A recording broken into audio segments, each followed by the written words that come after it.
Pada tahun 1959, 10 pendaki berpengalaman memulai petualangan menantang di pegunungan Ural, Rusia. Dipimpin oleh Igor Dyatlov yang berusia 23 tahun, kelompok itu terdiri dari mahasiswa dan lulusan Institut Politeknik Ural. Mereka semua adalah pemain ski dan petualang yang terampil, ingin menguji batas kemampuan mereka di alam liar musim dingin yang keras. Tim itu terdiri dari 8 pria dan 2 wanita, masing-masing dengan kepribadian dan latar belakang unik mereka sendiri.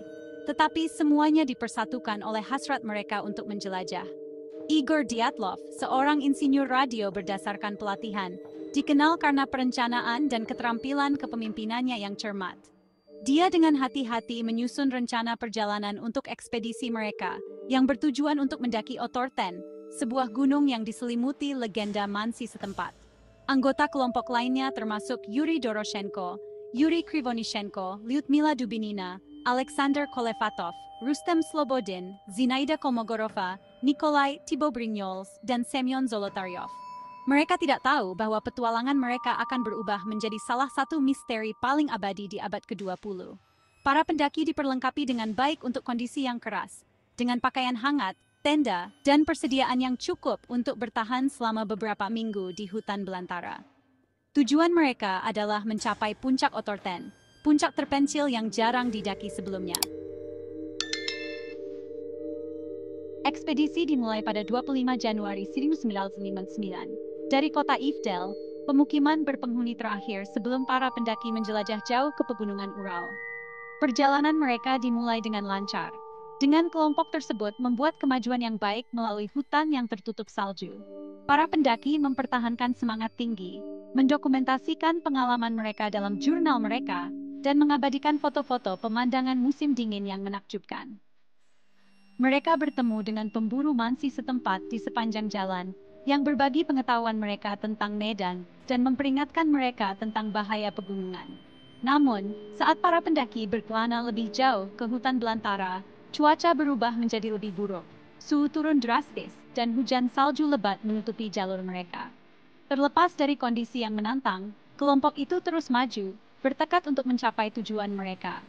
Pada tanggal 1 Januari, para pendaki mencapai kaki bukit Kholat Syakol, sebuah gunung yang berarti gunung mati dalam bahasa Mansi. Mereka mendirikan tenda di punggung bukit yang terbuka, keputusan yang kemudian akan membingungkan para penyelidik. Terlepas dari misteri yang berkembang di sekitar jam-jam terakhir mereka, satu hal yang pasti, insiden Dyatlov Pass merupakan pengingat yang mengerikan tentang kekuatan alam yang tak kenal ampun. Ketika para pendaki gagal tiba di titik akhir yang ditentukan sesuai jadwal, sebuah tim pencari dibentuk. Pencarian selama berminggu-minggu membawa mereka ke perkemahan kelompok yang ditinggalkan di lereng Kholat Syakhl. Tenda itu ditemukan robek terbuka dari dalam, seolah-olah penghuninya telah melarikan diri dengan panik. Jejak kaki di salju menunjukkan bahwa para pendaki telah meninggalkan barang-barang mereka, berlari tanpa alas kaki di malam yang membekukan. Tim pencari mengikuti jejak kaki yang membawa mereka ke tepi hutan terdekat. Di sana, mereka membuat penemuan mengerikan pertama mereka, mayat Yuri Doroshenko dan Yuri Krivonishenko tergeletak berdampingan. Mereka hanya mengenakan pakaian dalam, tubuh mereka sebagian tertutup salju. Saat pencarian berlanjut, lebih banyak mayat ditemukan, tersebar di lereng gunung dalam berbagai keadaan tanpa pakaian dan cedera. Beberapa mengalami luka dalam yang parah, sementara yang lain menunjukkan tanda-tanda hipotermia. Penyelidikan awal Soviet menyimpulkan bahwa para pendaki tewas karena kekuatan alam yang kuat, tetapi penjelasan yang tidak jelas ini tidak banyak membantu memadamkan spekulasi seputar insiden tersebut.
Dalam beberapa tahun terakhir, penyelidikan baru terhadap insiden Dyatlov Pass telah menjelaskan peristiwa malam yang menentukan itu yang mendukung teori longsoran salju. Pada tahun 2019, otoritas Rusia mengumumkan bahwa mereka membuka kembali kasus tersebut dengan fokus pada 3 kemungkinan skenario, longsoran salju, longsoran lempengan atau badai. Tim investigasi melakukan penelitian ekstensif, memeriksa materi arsip, mewawancarai para ahli, dan melakukan simulasi di tempat. Temuan mereka, yang diterbitkan pada tahun 2020, menunjukkan longsoran salju yang tertunda sebagai penjelasan yang paling mungkin untuk tragedi tersebut. Menurut rekonstruksi peristiwa mereka, para pendaki telah memotong tumpukan salju untuk meratakan tanah untuk tenda mereka, tanpa sadar menciptakan titik lemah. Malam itu, lempengan salju kemungkinan dipicu oleh angin kencang, terlepas dan menghantam tenda, menyebabkan cedera dan memaksa para pendaki untuk melarikan diri. Sementara teori longsoran salju tidak menjelaskan semua detail aneh dari kasus ini, ia menawarkan penjelasan yang paling masuk akal dan ilmiah berdasarkan bukti yang tersedia.